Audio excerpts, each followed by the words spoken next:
ಹೀಗೆ ದರ್ಶನ್ ಅವರ ಬೇಲ್ ರದ್ದಾಗಿದೆ. 7 ಆರೋಪಿಗಳು ಜೈಲು ಸೇರಿದ್ದಾಗಿದೆ. ಯಾರೂ ನಿರೀಕ್ಷಿಸಿದಂತಹ ಸುಪ್ರೀಂ ಕೋರ್ಟ್ನ ತೀರ್ಪಿದೆಯಲ್ಲ, ಇದು ಬಹಳ ಸಂಚಲನಕ್ಕೂ ಕಾರಣ ಆಗಿದೆ. ಕೊಲೆ ಆರೋಪಿಗಳಿಗೆ ಇದು ದೊಡ್ಡ ಆಘಾತ ತಂದ್ರೆ, ಕೊಲೆಯಾದಂತಹ ರೇಣುಕಾಸ್ವಾಮಿ ಕುಟುಂಬ ಸದ್ಯ ನಿರಾಳವಾಗಿದೆ. ಸೊ ರಾಜಕೀಯ ನಾಯಕರುಗಳಂತೂ ಕೆಲವರು ದಿಗ್ಭ್ರಮೆ ವ್ಯಕ್ತಪಡಿಸ್ತಾ ಇದ್ದಾರೆ.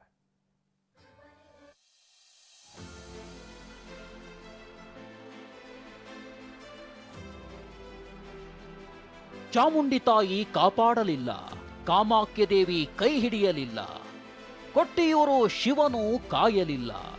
ಆಪತ್ತು ಬಂದಾಗ ಹರಕೆ ಹೊತ್ತು ದೇವಸ್ಥಾನ ತಿರುಗಿದ್ರು ಪ್ರಾಣ ತೆಗೆದ ಪಾಪ ದರ್ಶನ್ಗೆ ನೆರಳಿನಂತೆ ಬೆನ್ನು ಬಿದ್ದಿದೆ.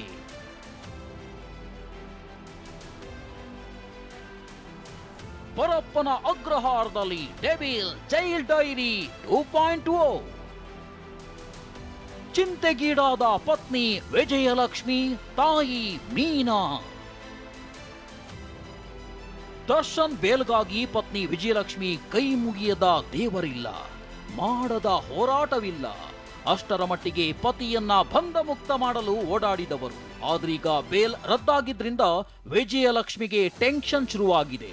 ಮುಂದಿನ ಕಾನೂನು ಹೋರಾಟ ಹೇಗೆ ಮಾಡಬೇಕು, ಯಾವ ದೇವರಿಗೆ ಮೊರೆ ಇಡಬೇಕು ಅನ್ನೋ ಚಿಂತೆ ಶುರುವಾಗಿದೆ. ದರ್ಶನ್ ತಾಯಿ ಮೀನಾ ಮತ್ತದೇ ಮೌನದ ದಾರಿ ಹಿಡಿದಿದ್ದಾರೆ.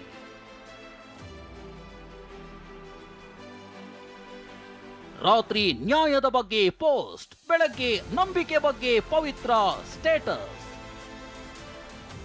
ಸುಪ್ರೀಂ ಕೋರ್ಟ್ ತೀರ್ಪು ಬರುವ ಮುನ್ನ ನಿನ್ನೆ ರಾತ್ರಿ ಇನ್ಸ್ಟಾಗ್ರಾಂನಲ್ಲಿ ಪವಿತ್ರ ಗೌಡ ಪೋಸ್ಟ್ ಮಾಡಿದ್ರು. ಸತ್ಯ ಎಂದಿಗೂ ಬಲಶಾಲಿ, ನ್ಯಾಯ ಸಿಕ್ಕೇ ಸಿಗುತ್ತೆ, ಸತ್ಯ ಎಲ್ಲದಕ್ಕಿಂತ ಶಕ್ತಿಯುತವಾದದ್ದು ಅಂತ ಆ ಪೋಸ್ಟ್ ನಲ್ಲಿತ್ತು. ಈ ಪೋಸ್ಟ್ ನೋಡಿದ್ರೆ ಪವಿತ್ರ ತಮ್ಮ ಪರವೇ ತೀರ್ಪು ಬರುತ್ತೆ ಅನ್ನೋ ವಿಶ್ವಾಸದಲ್ಲಿದ್ರು ಅನ್ಸುತ್ತೆ. ಆದ್ರೆ ಸುಪ್ರೀಂ ಕೋರ್ಟ್ ತೀರ್ಪು ಹೊರಬರ್ತಿದ್ದಂತೆ ಪವಿತ್ರಾಗೆ ಆಘಾತವಾಗಿತ್ತು. ಕಾಯುತ್ತೇನೆ ಅಂತ ತೀರ್ಪಿನ ಬಗ್ಗೆ ಮತ್ತೊಂದು ಪೋಸ್ಟ್ ಮಾಡಿದ್ರು. ದೇವರ ಉತ್ತರ ಕಾಯಿರಿ ಅಂತಿದ್ರೂ ಸಹ ದೇವರನ್ನ ನಂಬಿ. ಕೆಲವೊಂದು ವಿಳಂಬಗಳು ದೈವಿಕ ರಕ್ಷಣೆ ಆಗಿರ್ತವೆ. ನಾನು ತಾಳ್ಮೆಯನ್ನ ಆಯ್ಕೆ ಮಾಡ್ತೇನೆ, ನಂಬಿಕೆಯನ್ನ ಆಯ್ಕೆ ಮಾಡ್ತೇನೆ. ರೇಣುಕಾಸ್ವಾಮಿ ಕುಟುಂಬ ನಿರಾಳ, ಫಲಿಸಿತ ಪೂಜೆ. ಕೊಲೆ ಆರೋಪಿಗಳು ಈಗ ಕಣ್ಣೀರಿಡುತ್ತಿದ್ರೆ, ಕೊಲೆಯಾದ ರೇಣುಕಾಸ್ವಾಮಿ ಕುಟುಂಬ ನಿರಾಳರಾದಂತಿದೆ. ಸುಪ್ರೀಂ ಕೋರ್ಟ್ ತೀರ್ಪು ಹೊತ್ತಲ್ಲೇ ರೇಣುಕಾಸ್ವಾಮಿ ತಂದೆ ಕಾಶಿನಾಥಯ್ಯ ಮನೆ ದೇವರ ಪೂಜೆಗೆ ಕುಳಿತಿದ್ರು. ಈ ವೇಳೆ ಕಾಶಿನಾಥಯ್ಯ ಪತ್ನಿ ರತ್ನಪ್ರಭಾ ಬೇಲ್ ರದ್ದು ವಿಚಾರವನ್ನ ತಿಳಿಸಿದ್ರು. ವಿಷಯ ಗೊತ್ತಾಗ್ತಿದ್ದಂತೆ ಮನೆ ಬಾಗಿಲು ತುಳಸಿ ಕಟ್ಟೆಗೆ ಪೂಜೆ ಮಾಡಿ ಕಾಶಿನಾಥಯ್ಯ ನಮಸ್ಕಾರ ಹಾಕಿದ್ರು.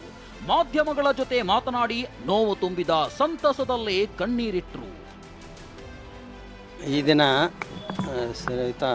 ದರ್ಶನ್ ಅವರ ಬೇಲ್ ಅಪ್ಲಿಕೇಶನ್ ಸುಪ್ರೀಂ ಕೋರ್ಟ್ನಲ್ಲಿ ಅವ್ರದ್ದು ರದ್ದಾಗಿದೆ. ಅವ್ರನ್ನ ಅರೆಸ್ಟ್ ಮಾಡಬೇಕಂತ ಆರ್ಡರ್ ಆಗಿದೆ. ಇದು ನಮಗೆ ನ್ಯಾಯದ ಬಗ್ಗೆ ಇನ್ನೂ ಹೆಚ್ಚಿನ ಒಂದು ನಂಬಿಕೆ ಅದೆಲ್ಲ ಬಂದಿದೆ. ಹೈಕೋರ್ಟ್ನಾಗ ಅವ್ರಿಗೆ ಬೇಲ್ ಸಿಕ್ಕಾಗ ನಮಗೆ ಸ್ವಲ್ಪ ಆತಂಕ ಆಗಿತ್ತು.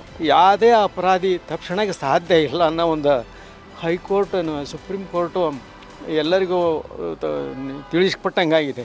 ಒಟ್ಟು ಯಾರು ತಪ್ಪು ಮಾಡ್ಯಾರ ಅವ್ರ ಶಿಕ್ಷೆ ಆಗಲಿ ಅಷ್ಟೇ. ಕಾನೂನಲ್ಲಿ ಎಲ್ಲರೂ ಸಮಾನವಾಗಿ ನಮಗೆ ಗೊತ್ತಿಲ್ಲ. ಕಾನೂನಲ್ಲಿ ಏನು ಕೊಡ್ತಾರಂತ ಗೊತ್ತಿದ್ದಿಲ್ಲ, ದೇವ್ರ ಕೈಯಲ್ಲಿ.